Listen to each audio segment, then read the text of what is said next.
kan sering terlambat juga mas. Bapak tahu bahwa kamu juga membantu orang tua malunya jualan. Kira-kira apa usaha kami?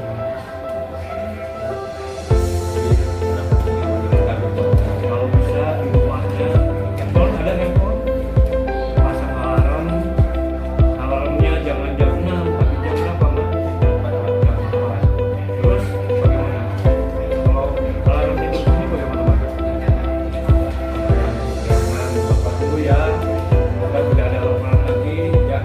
Kamu membanggakan jadi orang sukses dan membanggakan bapak juga. Oke mas, silakan Pak.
Ikan cepat ikan bagus, lebih cepat lebih bagus.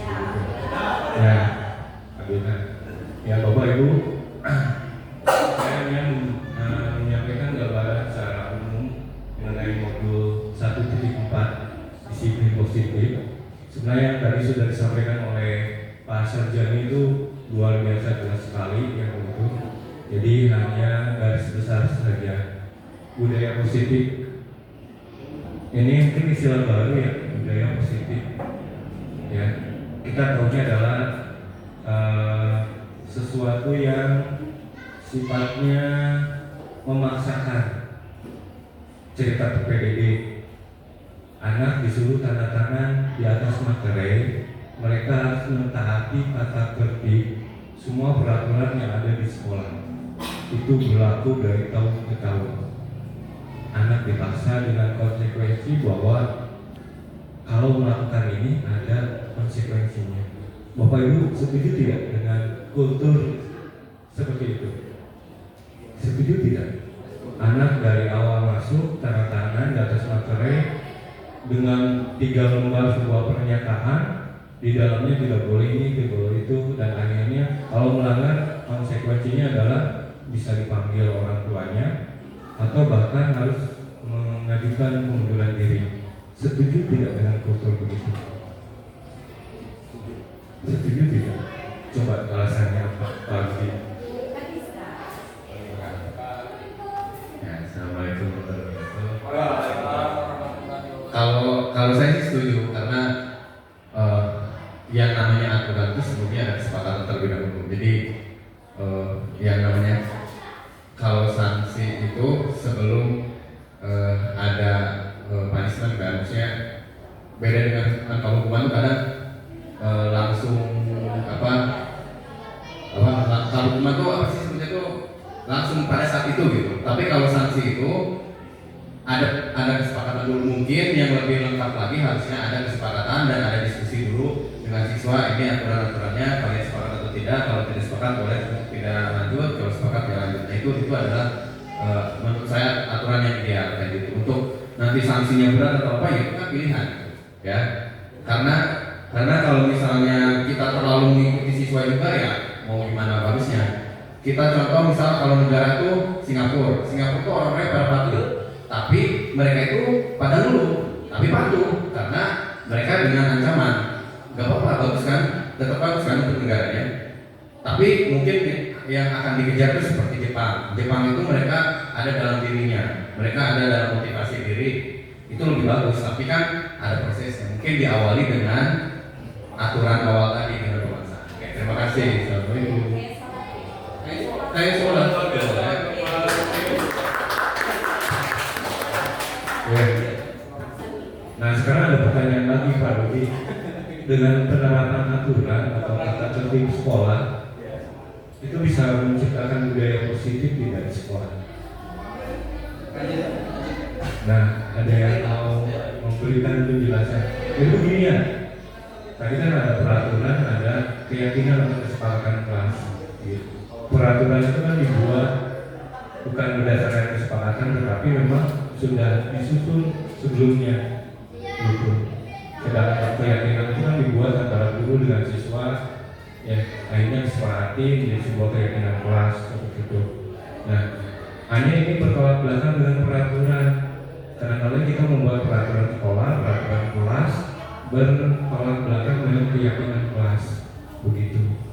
Kalau peraturan kelas itu lebih pada tujuannya adalah peningkatan disiplin dengan cara memaksakan anak untuk mengikuti aturan tersebut, sedangkan keyakinan kelas itu timbul dari kesadaran diri sendiri seperti itu. Ya, jadi budaya positif itu merupakan perwujudan dari nilai-nilai atau keyakinan universal yang diterapkan di sekolah. Nah, tadi sudah dijelaskan sebenarnya oleh Pak Sanjani tentang budaya positif itu. Nah, ini yang harus kita garis bawahi juga, di mana disiplin itu cenderung adalah bentuk kepatuhan. Kita melakukan sesuatu karena ada hal yang lain, dan banyak itu karena faktor eksternal atau motivasi eksternal dari luar seperti itu. Seperti tadi, saya tidak melakukan ini karena saya takut mendapatkan hukuman. Saya melakukan ini karena ada imbalan atau penghargaan. Semua ini dari faktor eksternal. Nah, dalam budaya positif itu kita temukan kesadaran itu berdasarkan faktor internal dari siswa sendiri, begitu. Jadi kalau misalnya kita sedang merintis sekolah ADWK tingkat provinsi, maka kita mengembangkan atau menggali bagaimana kesadaran mereka tentang budaya positif tersebut dengan tidak harus dipaksakan untuk melakukan ini seperti itu. Kayak ini.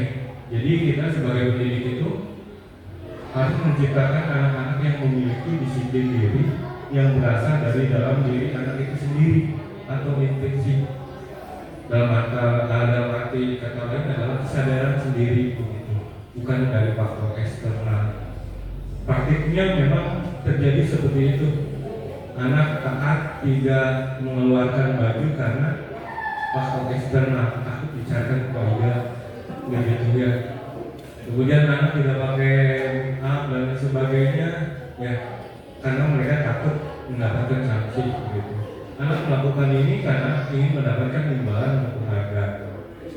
Yang memang itu tidak bisa dipungkiri ini terjadi pada diri kita sendiri seperti itu ya.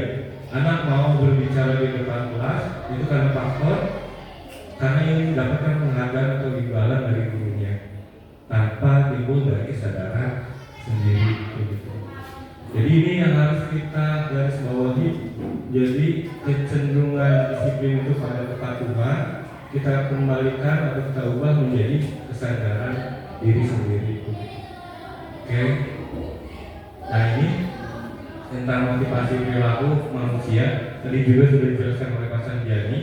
Jadi murid itu punya motivasi perilaku, bahkan kita sendiri kita melakukan ini karena takut akan hukuman. Kimo menyiksa nggak kimo itu?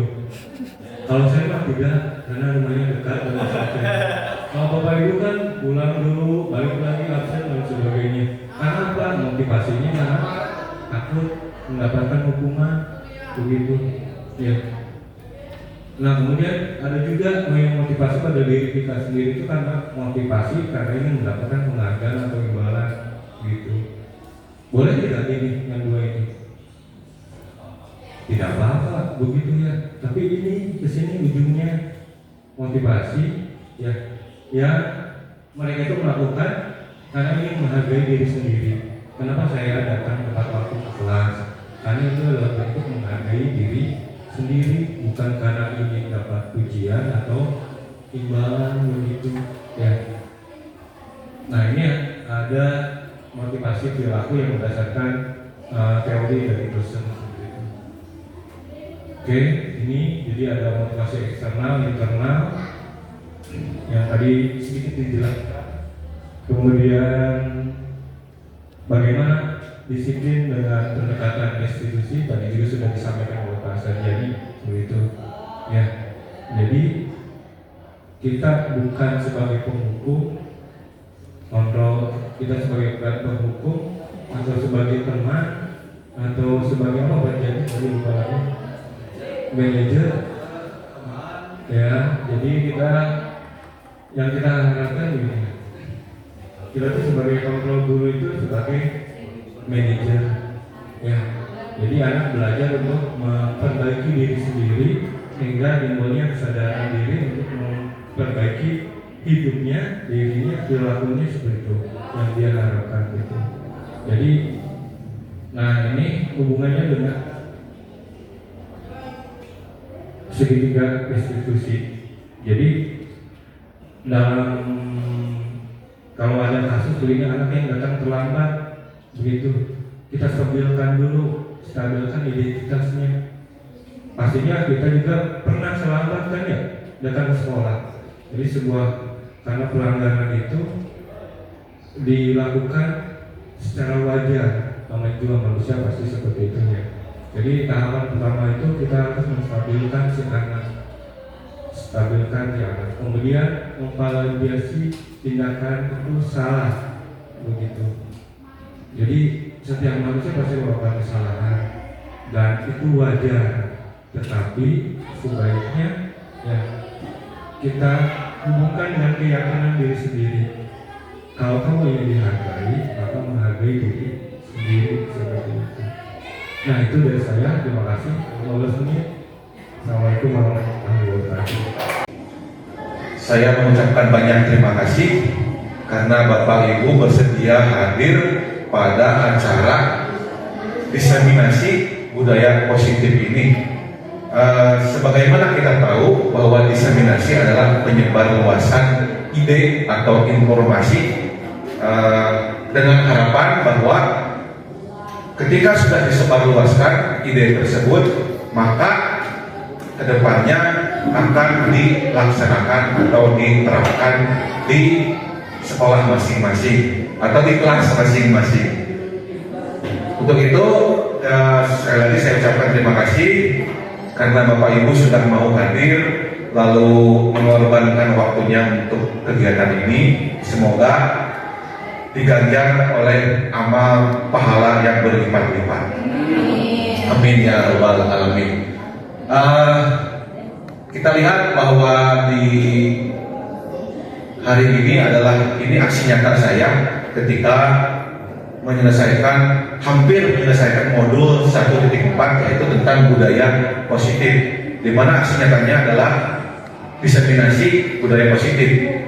Nah pertanyaannya adalah, Bapak Ibu saya yakin sudah tahu apa itu budaya positif karena Bapak Ibu di sini adalah guru-guru yang terbaik di SMA Yayasan Kober, dan saya di depan itu bukan menggurui, bukan, punten bisa, ampun kalau sampai kan saya merasa diri di depan itu paling pintar, tidak.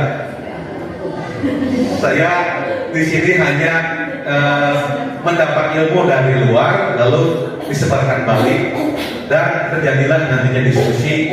Apabila banyak kekurangan mohon dimaklum saja. Nah lalu kembali lagi ke pertanyaan, apakah budaya positif itu? Barangkali Bapak Ibu ada yang bisa mewakili, mengeluarkan kata-kata emasnya, berliannya, atau kata-kata tiba ya. Untuk apa itu budaya positif yang Bapak Ibu pasti sudah tahu? Boleh Pak Adi? Atau Bu Lina? Atau ya? Jangan lupa sesuatu yang menyenangkan. Sesuatu yang menyenangkan. Terima kasih Pak Adi. Bu Komala. Menurut saya budaya positif itu sesuatu yang patut ditiru karena positif itu membawa kita lebih termotivasi untuk melakukan hal yang terbaik. Asik. Yang menyenangkan dan patut ditiru dilatih oleh Bu Okta. Mampu memberikan inspiratif bagi orang lain. Mampu memberikan inspiratif bagi orang lain. Terima kasih. Ada lagi Bapak Ibu? Cukup ya. Terima kasih Bapak Ibu. Yang pertama, budaya positif itu yang tadi adalah yang menyenangkan gitu ya. Di sekolah kita banyak program-program yang telah dilaksanakan dan tentu pasti menyenangkan juga. Menyenangkan untuk siapa? Menyenangkan untuk siswa terutama. Terus yang kedua tadi patut dicontoh. Artinya adalah budaya itu adalah budaya yang baik dan dicontoh lalu dikerjakan, dilakukan pada kehidupan sehari-hari. Itu yang dilakukan oleh anak-anak gitu ya. Ketika sekolah sudah membudayakan hal-hal yang baik, artinya kami mendidik atau guru mendidik supaya nanti di masyarakat siswa tersebut dapat melaksanakan hal-hal yang baik. Nah, lalu mari kita lihat bagaimana menurut teorinya gitu ya. Tadi menurut Bapak dan Ibu, dan saya yakin Bapak dan Ibu melalui proses yang panjang dan mempunyai pengetahuan. Oke, saya lupa. Sebelum kita membahas budaya positif, materi hari ini yang akan kita bahas adalah yang pertama, disiplin positif. Ini adalah pilar yang penting ketika budaya positif itu terlaksana. Lalu yang kedua, teori kontrol. Ini berteori lagi ya. Yang ketiga adalah motivasi perilaku manusia. Yang keempat, keyakinan kelas. Yang kelima, 5 kontrol restitusi. Yang keenam, segitiga restitusi. Ini akan kita bahas hari ini dengan waktu yang secukup-cukupnya, gitu ya. Nah, ini menurut teori budaya positif adalah sebuah nilai-nilai, keyakinan dan kebiasaan yang dianut oleh suatu komunitas atau lingkungan yang bertujuan menciptakan suasana yang kondusif, mendukung dan mendorong pertumbuhan positif bagi setiap individu di dalamnya. Ketika tadi Pak Adi, Bu Okta dan Bu Kamala memberikan suatu pengertian tentang budaya positif, itu sebetulnya ada semua di sini. Ini mungkin hanya penguatan lagi gitu ya. Apa itu budaya positif? Pada ujungnya adalah budaya positif itu untuk mendukung dan mendorong pertumbuhan positif bagi setiap individu di dalamnya. Kalau sekolah, kalau konteks sekolah berarti pertumbuhan positif siswa, karena guru pasti sudah berbudaya positif. Nah, lalu apa tujuan kita? Siapa objek kita? Objek kita adalah siswa. Karena menurut Ki Hajar Dewantara, kita bisa lihat di slide selanjutnya. Nah, ini tujuan budaya positif di sekolah: menumbuhkan karakter siswa. Yang kedua, meningkatkan motivasi belajar. Yang ketiga, mengurangi masalah disiplin. Yang keempat, membangun hubungan yang positif. Yang kelima, mempersiapkan siswa menjadi warga negara yang baik.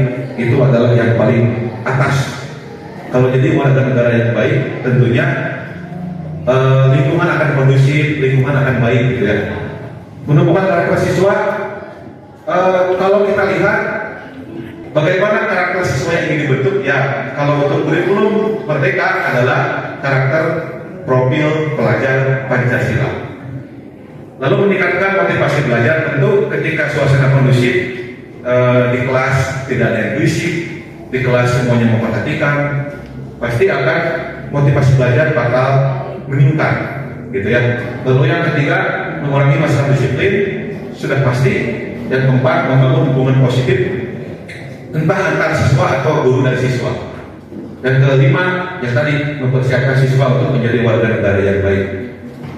Ujung-ujungnya adalah menjadi warga negara yang baik. Ya, tujuan pendidikan menurut Ki Hajar Dewantara, sebagaimana tadi disebutkan, menjadi warga negara yang baik, menuntun segala kodrat yang ada pada anak-anak agar mereka dapat mencapai keselamatan dan kebahagiaan yang setinggi-tingginya sebagai manusia maupun anggota masyarakat. Jadi sebenarnya inti tujuan dari pendidikan itu adalah ini, menuntun segala kodrat yang ada pada anak-anak. Anak-anak kan memiliki zamannya masing-masing. Anak-anak memiliki sifat masing-masing, karakter masing-masing, dan dari karakter itu kodratnya dikasih oleh Allah seperti itu, mereka harus selamat dan harus bahagia. Dia melalui pendidikan itu bisa dicapai. Itu menurut Ki Hajar Dewantara, baik sebagai manusia maupun anggota masyarakat. Karena anak-anak atau murid pasti akan kembali kepada masyarakat. Kalau didikan di sekolahnya baik, insya Allah ketika kembali ke masyarakat bakal kembali dengan baik. Padahal kan pendidikan juga tidak hanya guru ya, gitu ya, tapi orang tua juga itu harus mendidik, masyarakat juga harus mendidik, dan kita juga sebagai guru harus mendidik. Jadi disebutnya dari sentra pendidikan, gitu ya, orang tua, masyarakat, dan guru di sekolah itu termasuk yang dididik. Nah, selanjutnya, yang tadi saya sebut disiplin positif. Disiplin positif itu adalah merupakan pilar penting dari budaya positif. Apa itu disiplin positif? Disiplin positif adalah pendekatan mendidik siswa yang berfokus pada pengembangan perilaku positif tanpa menggunakan hukuman fisik atau verbal. Tujuannya adalah untuk menciptakan lingkungan belajar yang aman, nyaman, dan kondusif bagi semua siswa, serta membantu mereka mengembangkan keterampilan sosial dan emosional yang penting. Ada yang bisa digarisbawahi di sini adalah berfokus pada pengembangan positif tanpa menggunakan hukuman fisik dan verbal. Itu disiplin positif. Lalu kembali lagi ujungnya adalah lingkungan belajar yang aman dan kondusif. Karena dengan lingkungan aman yang kondusif, artinya siswa bakal merasa dia nyaman, lalu prestasinya bakal meningkat karena didukung dari semua pihak. Dan selanjutnya fokus utama dari disiplin positif adalah membangun hubungan yang kuat dengan anak, mengajarkan tanggung jawab dan mendorong positif melalui komunikasi yang efektif dan ada rasa empati, gitu ya. Ini pilar penting dari disiplin budaya positif. Selanjutnya ada suatu simulasi, Bapak Ibu. Simulasi di sini, simulasi perubahan paradigma disebutnya. Nah, boleh bisa dibaca dulu. Cobalah buka, Anda dan teman Anda akan melakukan kegiatan cobalah buka. Anda adalah A, tugas Anda adalah menghafalkan salah satu tangan Anda. Coba Anda bayangkan bahwa Anda menyimpan sesuatu yang sangat berharga di dalam kepalan tangan Anda. Anda perlu menjaga benda tersebut sekuat tenaga karena begitu pentingnya untuk kehidupan Anda. Mari kita bayangkan bahwa di kepalan tangan ibu bapak adalah sesuatu yang berharga. Tugas B, rekan, adalah mencoba untuk segala cara membuka kepalan tangan Anda.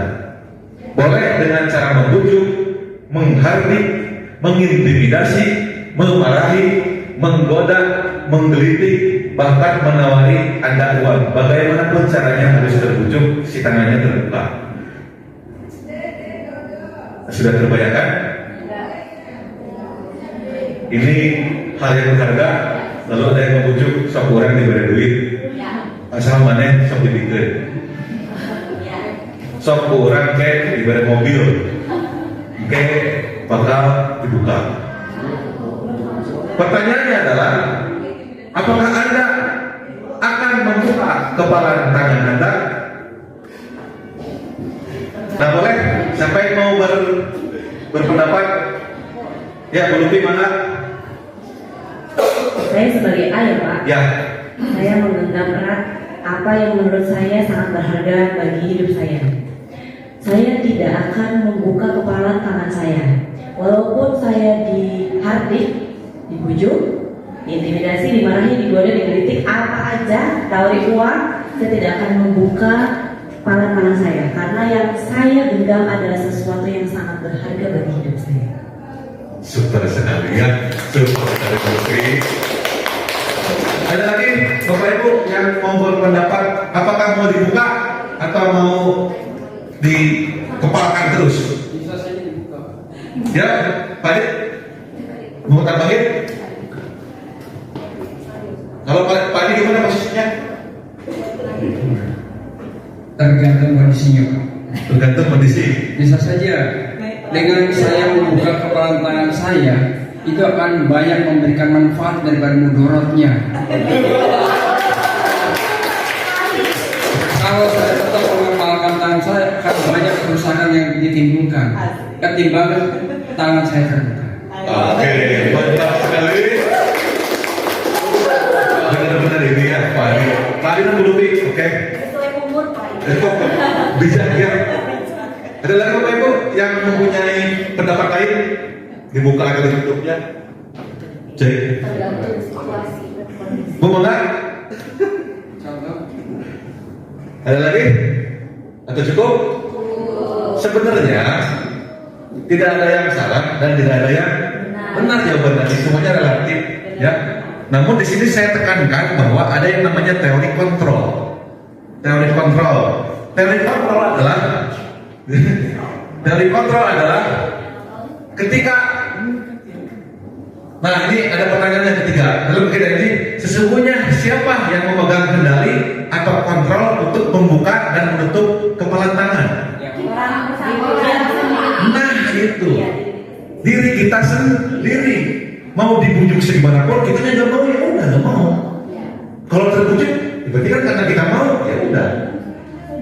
Nah ini hubungannya adalah analoginya dengan siswa. Nah kita lihat control theory, bukan di mana bahasa Inggrisnya? Control theory ya. Ini yang dibuat oleh Dr. William Lester. Kita merasa guru itu mengontrol murid. Ini disebutnya ilusi. Apa itu ilusi? Ilusi kan hanya anggapan kita saja bahwa guru itu mengontrol murid. Padahal kalau murid tidak membuka hatinya untuk nurut, apakah mau dikontrol oleh guru? Enggak. Ada saja murid yang memberontak. Ada saja murid yang tidak menurut.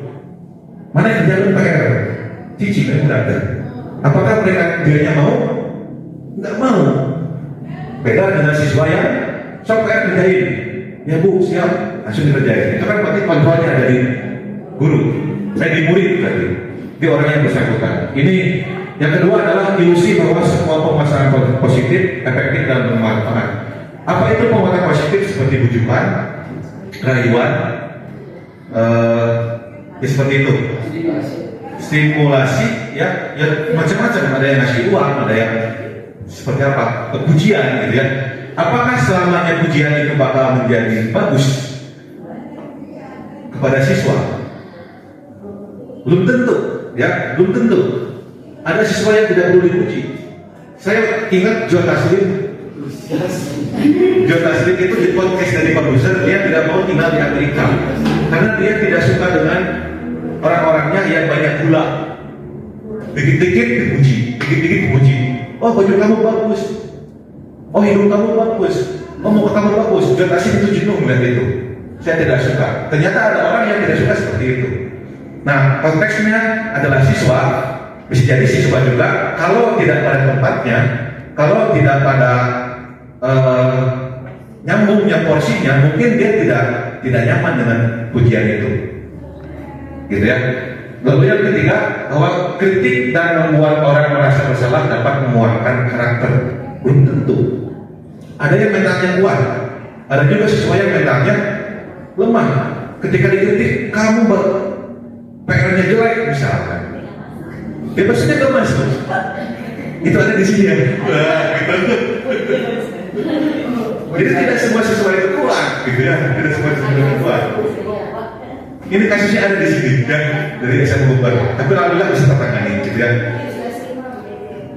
Lalu yang keempat, ilusi bahwa orang dewasa memiliki hak untuk memaksa. Kita orang dewasa memaksa kepada siswa yang tadi, ayo kamu kerjain PR. Kalau siswanya nggak mau, kan kita paksa. Kalau masih tidak mau, ya itu contoh lagi ada contoh siswa yang sulit, gitu ya, sulit untuk diajak. Gitu. Itu kan tidak bisa, meskipun kita orang dewasa. Nah selanjutnya, ini hanya perbandingan aja ya.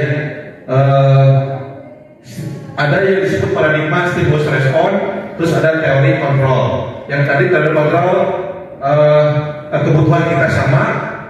Teori kontrol adalah kebutuhan kita berbeda-beda. Lalu semua orang melihat hal sama, semua orang memiliki gambaran berbeda. Kita mencoba mengubah agar berpandangan sama dengan kita. Kita berusaha memahami pandangan orang lain tentang dunia. Yang keempat, perilaku buruk dilihat sebagai kesalahan, namun semua perilaku memiliki tujuan. Ini analogi yang tadi yang mengabaikan tangan. Apakah itu baik atau buruk? Itu kan semuanya ada tujuan. Namun kita kan bisa sepakat kalau dalam norma sosial, norma agama, yang baik dan buruk kita tahu gitu ya. Berarti semuanya kesepakatan juga. Lalu orang lain mengontrol saya, hanya Anda yang bisa mengontrol diri Anda. Yang tadi sama, saya bisa mengontrol orang lain, Anda tidak bisa mengontrol orang lain kalau orang lain tidak mau dikontrol. Terus pemaksaan ada pada saat perjuangan gagal, kolaborasi dan konsensus menciptakan pilihan-pilihan baru. Ada model berpikir menang kalah, terus model berpikir menang-menang. Contoh model berpikir menang kalah, ketika kita menghukum kita merasa menang.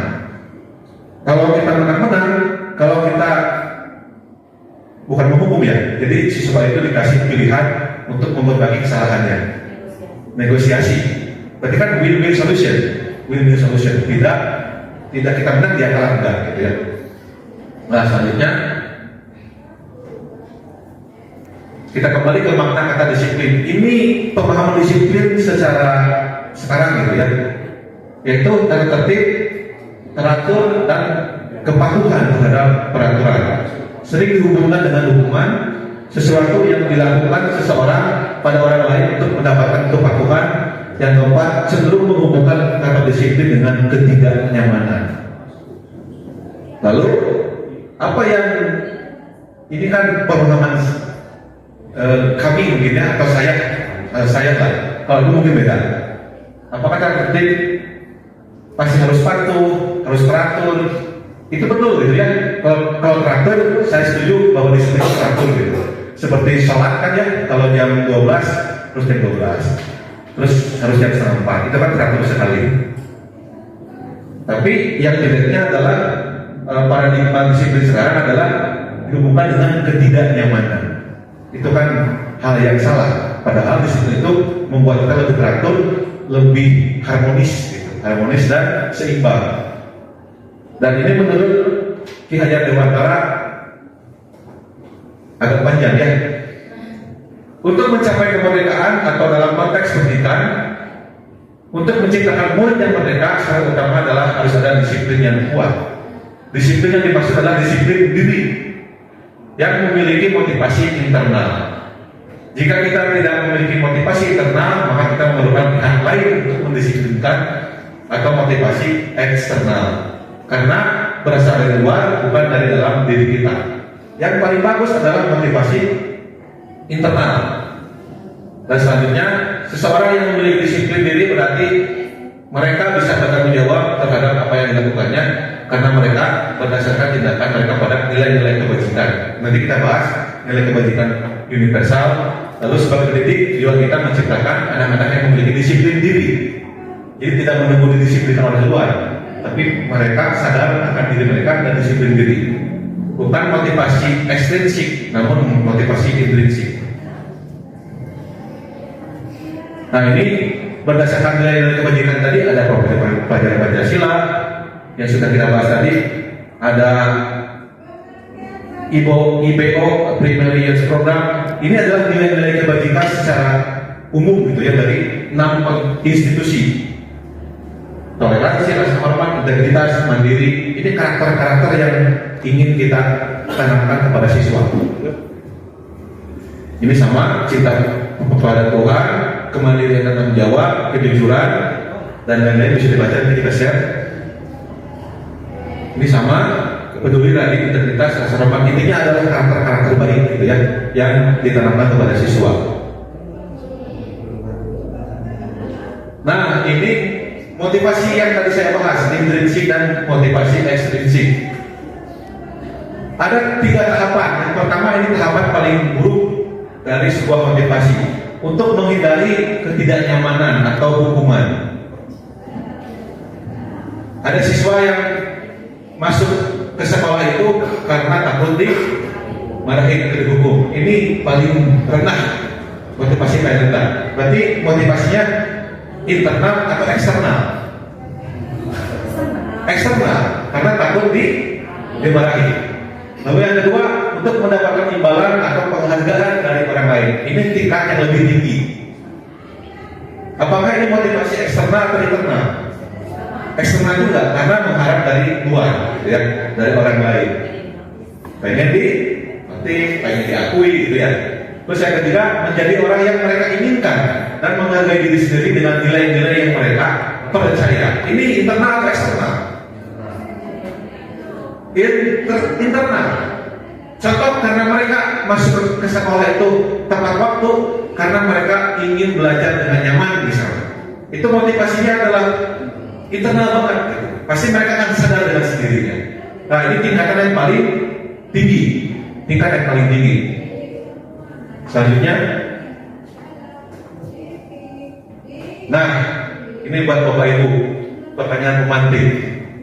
Bila di sekolah Anda tidak ada peraturan yang mengharuskan guru datang tepat waktu dan tidak ada surat teguran bagi guru yang datang terlambat dan tidak ada atasan yang memuji Anda, apakah Anda akan datang tepat waktu untuk mengajar murid-murid Anda? Saya akan share Padlet, kirim di Padlet, ya. Saya akan datang tepat waktu untuk mengajar karena hal tersebut merupakan kewajiban saya sebagai guru. Mengajar merupakan suatu amanah yang harus dirasakan. Super sekali ya. Ini juga sama disiplinnya disiplin internal. Jadi tidak harus ada yang dimarahi.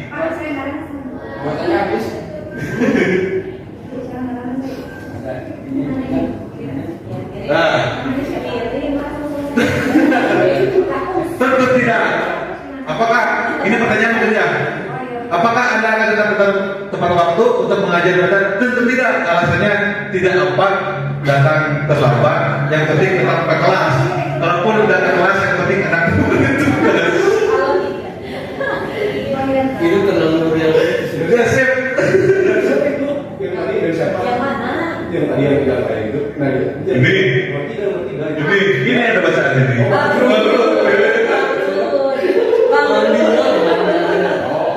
Bangkrut harus stabil, jangan sampai bangkrut. Ini yang terakhir, saya akan datang ke sekolah tepat waktu dalam mengajar anak-anak karena bagian dari amanah dan tanggung jawab. saya disebut pemantau. Pemantau berarti mengawasi. Pada saat mengawasi, kita bertanggung jawab atas perilaku orang-orang yang kita awasi. Posisi pemantau adalah berdasarkan aturan dan konsekuensi. Jadi sangat saklek sesuai dengan aturan. Itu yang disebut dengan pemantau. Lalu ketika ada orang yang siswa yang melanggar, si pemantau itu akan melihat setiap hari itu dia akan berubah atau tidak, dicatat, observasi gitu ya. Lalu dia punya datanya. Itu seorang pemantau. Lalu yang terakhir adalah seorang manajer. Kalau manajer itu lebih, kalau dalam teori ini ya, dia lebih tinggi hierarkinya. Karena manajer itu di mana guru bisa berbuat bersama dengan murid. Berbuat itu adalah si guru kalau ada murid yang salah, kita panggil dulu, kita tanya kenapa kamu melakukan itu, lalu kira-kira bisa diperbaiki kita. Dan murid yang menjawab itu semua. Biarkan siswa yang mencari dan biarkan siswa yang bertanggung jawab semua, gitu ya. Itu tentang manajer. Ini ada kata-katanya, apa yang kita yang ini, terus ada keyakinan kelas. Apa kamu meyakininya? Jika kamu meyakini, apa kamu bersedia memperbaikinya?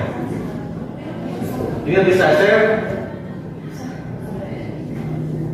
Nah, ada video tentang 5 posisi restitusi. Aku butuh skip.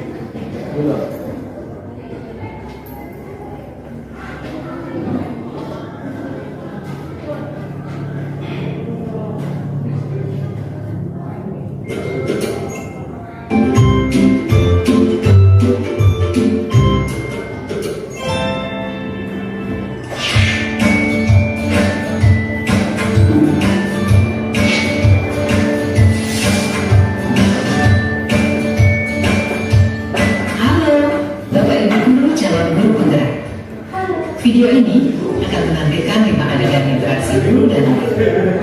Silakan menonton dan merefleksikannya. Cek.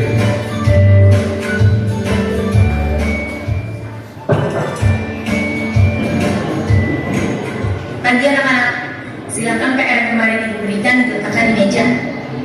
Anton, kamu sudah mengerjakan belum? Belum mengerjakan saya, Bu. Kamu selalu ya mengerjain PR. Sekarang kamu duduk di depan, lalu tulis. Saya berjanji tidak akan mengulangi lagi.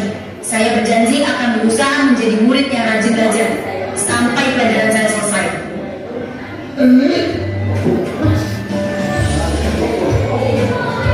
Pagi anak-anak, hari ini ada tugas ya. Ada yang belum mengerjakan? Anton, kamu sudah mengerjakan? Belum, Pak. Kamu nggak ngerjain tugas ya? Kamu mau jadi apa nanti? Kamu lihat sekolah ya sih? Coba bayangkan orang tuamu betapa kecewanya sama kamu. Kamu itu sudah kelas 5, harusnya bertanggung jawab sama dirimu sendiri. Maaf, Bu, saya terlambat. Ya udah, nanti jangan diulangi lagi ya. Kalau kamu rajin, ibu senang lihatnya. Ya, lain kali tepat waktu ya masuknya. Tas dulu dong. Kita nggak teman. Wah, jadi penakut lagi. Apa ya?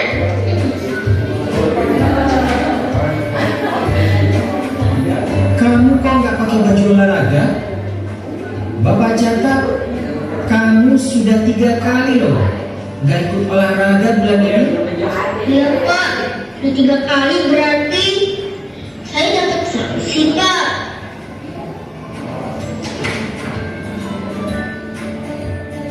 Ini, Bu, saya mengumpulin tugas. Maaf ya, Bu, saya terlambat mengumpulin tugas. Kenapa kamu terlambat mengumpulkan tugas? Iya, Bu, saya kalau sore bantu ibu jaga warung, gak sempat ngerjain tugas. Kira-kira nih, apa yang bisa kamu perbaiki supaya kamu bisa mengerjakan tugas tepat waktu? Coba, kapan biasanya kamu membantu ibu jualan? Jam 6 sampai jam 8 malam, Ibu. Bagaimana kalau kamu membuat jadwal? Kapan kamu akan mengerjakan tugas? Oh gitu ya, Bu. Saya coba deh, Bu. Terima kasih, Bu.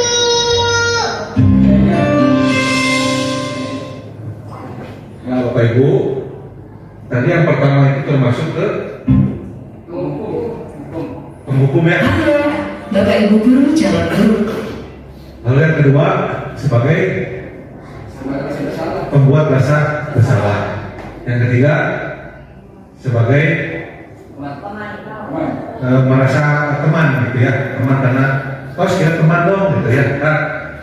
Dan ternyata ada dampak buruknya, ada kita teman jadi boleh gitu, kita terlambat lagi gitu ya. Lalu yang keempat sebagai pemantau, atau dia guru PNJAS itu ya, itu pemantau.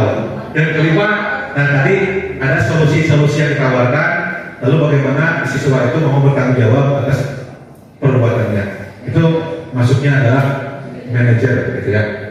Dalam posisi hierarki, manajer paling tinggi daripada yang 4 tadi. Dan kita lanjutkan.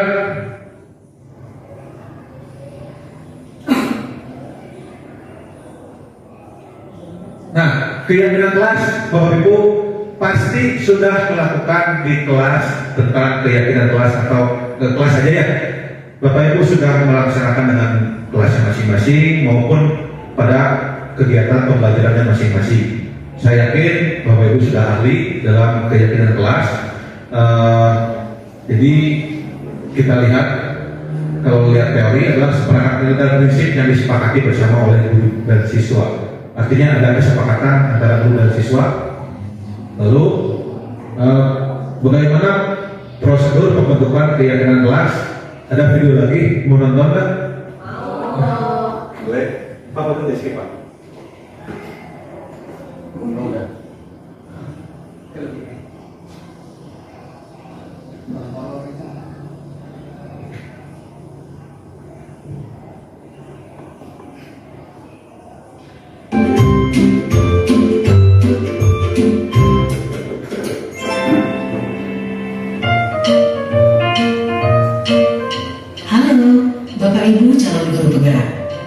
Video ini akan menampilkan 6 panduan yang dapat diterapkan dalam menyusun kesepakatan kelas.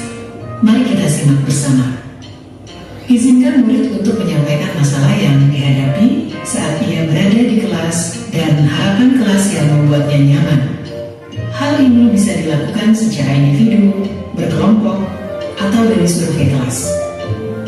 Seperti apa kelas impianmu? Ceritakan kelas impianmu. Bagaimana kondisi kelas, teman-temanmu, dan guru impianmu? Bertanyalah harapan tentang kelas. Apa yang diharapkan tentang kondisi kelas, tentang gurunya, dan teman-teman di kelas. Kemudian tulis hasil diskusi tersebut di papan atau dalam poster. Hal ini memberi kesempatan murid dilibatkan dalam mengatur kelas. Cara ini menjadi lebih efektif dibandingkan hanya memberitahukan hal apa saja yang dilarang dilakukan. Menurut kalian, apa yang harus kita semua lakukan untuk mencapai kelas impian kita? Lakukan diskusi untuk mendapatkan umpan balik dari murid. Perjelas tentang kesepakatan kelas. Penting jika kesepakatan kelas berisi aturan yang murid percaya dan bisa dilakukan, baik sebagai individu maupun dalam kelompok. Pastikan bahwa semua daftar memang diperlukan dalam proses belajar mengajar. Jika ada yang terlewati, pandu murid untuk menambahkan tujuan lain yang terlupakan atau menghapus tujuan yang tidak utama. Buatlah poster atau tabel yang menampilkan kesepakatan kelas yang disetujui di akhir. Kesepakatan kelas dibuat dapat berupa panduan tingkah laku berupa kata yang positif. Misalnya, jangan berlari berubah menjadi berjalan dengan hati-hati. Hindari kata jangan dan dilarang. Pada poin pertama, murid sepakat saling mendengarkan antara guru dan murid. Guru bisa menuliskan berupa gambaran tingkah laku yang diharapkan dari kesepakatan. Misalnya, kami, guru dan murid yang saling menyayangi. Buatlah penekanan pada sifat positif dalam kesepakatan kelas tersebut, yaitu saling menyayangi. Pada poin kedua, murid sepakat. Murid aktif dan semangat saat belajar. Guru bisa menuliskan berupa gambaran tingkah laku yang diharapkan dari kesepakatan. Misalnya, kami murid yang semangat belajar. Buatlah penekanan pada sifat positif dalam kesepakatan kelas tersebut, yaitu semangat. Pada poin ketiga, murid sepakat saling membantu jika ada yang mengalami kesulitan. Guru bisa menuliskan berupa gambaran tingkah laku yang diharapkan dari kesepakatan. Misalnya, kami murid yang peduli dengan teman-teman. Buatlah penekanan pada sifat positif dalam kesepakatan kelas tersebut, yaitu peduli. Pastikan jumlah poin kesepakatan kelas tidak terlalu banyak, sehingga mudah dipahami dan dilakukan murid. Untuk menciptakan rasa memiliki, beri waktu bagi semua murid untuk menandatangani atau memberi nama ataupun tanda pada poster kontrak kesepakatan. Guru juga perlu memberikan tanda tangan. Letakkan poster kontrak kesepakatan di bagian kelas yang terlihat oleh semua murid dan guru. Perhatikan umur perkembangan murid. Untuk murid PAUD, bisa memberikan cap tangan untuk tanda menyepakati kesepakatan kelas. Lakukan refleksi secara rutin terkait kontrak kesepakatan kelas yang sudah disusun. Tanyakan siswa terkait perkembangan penerapan aturan dan tentukan apakah ada hal yang perlu diubah atau diperbaiki. Apakah kesepakatan kelas ini sudah bisa dilakukan? Sudah Bu, tapi kadang masih ada yang suka ngobrol. Ayo kita diskusikan lagi, mengapa hal ini sulit dilakukan. Baik Bu. Lakukan proses ini terutama saat pertama, awal tahun ajaran baru. Kedua, saat ada murid yang melakukan hal yang tidak sesuai kesepakatan. Ketiga, sebelum menjalankan aktivitas baru. Keempat, ketika awal masuk sekolah setelah libur panjang.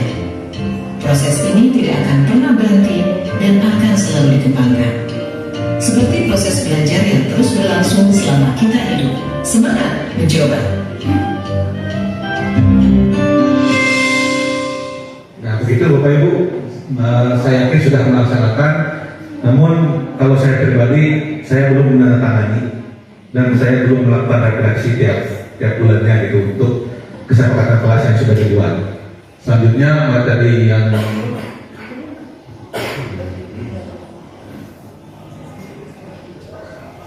ini sudah ya tadi sudah terangkum.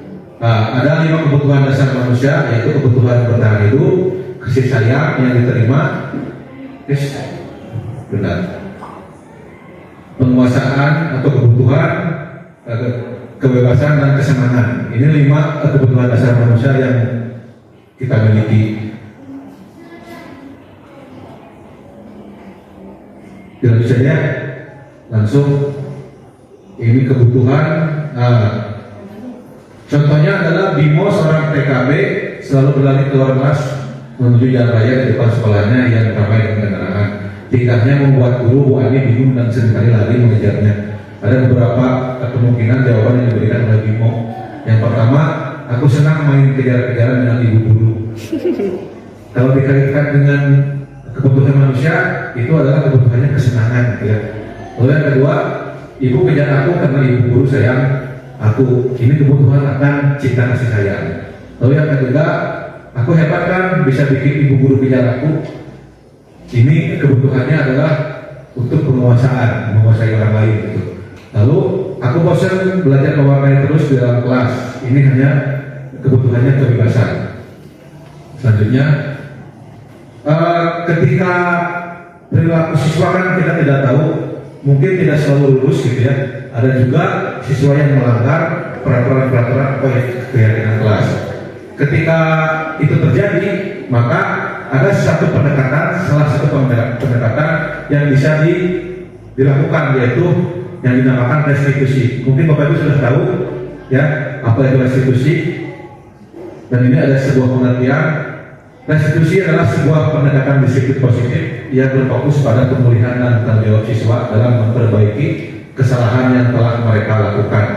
Alih-alih memberikan hukuman, restitusi memberikan kesempatan bagi siswa untuk belajar dari kesalahan mereka dan memperbaiki dampak negatif dari tindakan mereka. Artinya restitusi itu bukan kita aja yang menghukum, bukan kita aja yang memberi sanksi, tapi siswa juga sadar bahwa dia salah, lalu dia ingin memperbaiki itu.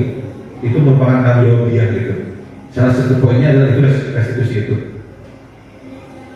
Nah ini ada yang disebut segitiga restitusi.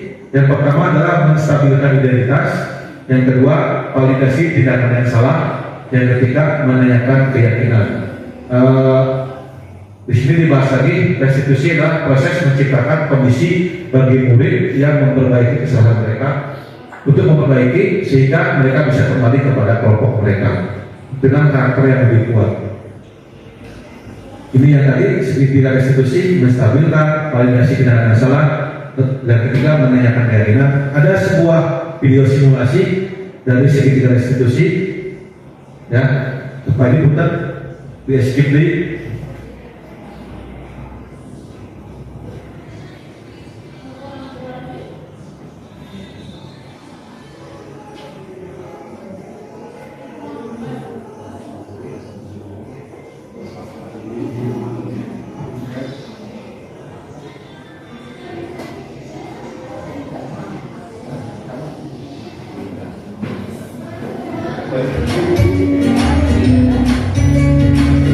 Nanti Ibu Bapak bakal ketemu ini sering dan Bapak guru penggerak. Pada video kali ini kita akan membahas tentang salah satu program disiplin positif yang diterapkan di lingkungan sekolah yang dikenal dengan nama restitusi.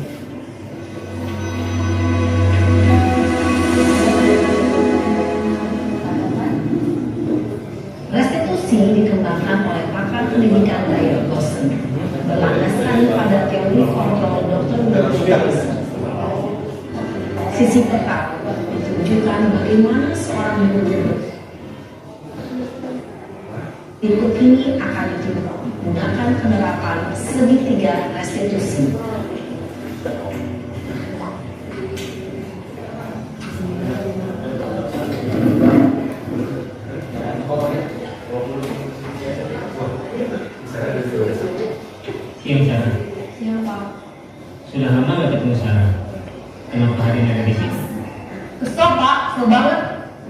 dikatain tukang fitnah Pak. Ya aku marah lah. Aku udah dikatain Eka di depan kelas. Kesel banget. Oh begitu. Ya pasti kamu marah dan kesal. Bapak juga akan marah apabila ada yang menuduh Bapak seperti itu. Kemudian pada saat itu kamu mau melakukan apa? Ya saya langsung ngatain Eka lah Pak. Kesel banget. Saya bentak-bentak dia depan teman-teman lain. Oh begitu. Pasti kamu melakukan seperti itu karena suatu alasan tertentu bukan? Iyalah, masa saya diam saja Pak. Ya saya bela diri lah. Masa saya dituduh tukang fitnah? Ya wajar lah. Mempertahankan harga diri itu sesuatu yang penting buat kamu. Untung kamu tidak bertindak lebih gegabah lagi, hanya membentak-bentak. Iya Pak. Untung saya masih bersabar dan hanya membentak saja. Sudah lemes padahal. Saya pasti bela diri lah. Ya pasti ya. Tapi kamu memilih untuk tetap bertahan dan bersabar. Kamu memilih untuk tidak berbuat lebih parah lagi bukan? Iya. Nah, sekarang coba kita lihat lagi tindakan kamu yang bentak-bentak Eka di kelas. Tindakan kamu itu kira-kira sesuai dengan keyakinan kelas atau prinsip kamu tidak? Enggak lah Pak. Capek Pak jadi pemarah. Jadi keyakinan atau prinsip mana yang perlu sesuai dengan keinginan kamu? Ya, saya sebenarnya sangat menghargai orang lain. Mungkin saat itu saya menjadi emosi, jadi tidak menunjukkan sikap itu. Kamu meyakini tidak? Menghargai orang lain itu penting buat kamu. Yakinlah Pak. Iya, setuju. Kita harus saling menghargai. Namun ada juga keyakinan yang kita sepakati perlu kita jalankan apabila kita sedang marah kan? Ya saya bisa lebih proaktif, mulai dengan diri sendiri. Saya bisa jadi lebih sabar, mengambil waktu jeda untuk berpikir mau apa selanjutnya. Kira-kira kamu bersedia memperbaiki masalah ini tidak? Bersedia Pak. Kalau kamu memperbaiki masalah ini, kamu akan menjadi orang seperti apa? Saya akan menjadi orang yang bertanggung jawab kali ya Pak. Dan senantiasa proaktif. Iya, menurut kamu bagaimana rasanya menjadi orang seperti itu? Ya nyaman lah, bangga bisa bersabar dan menahan diri. Baiklah kalau begitu. Yuk kita pikirkan bagaimana memperbaiki masalah ini.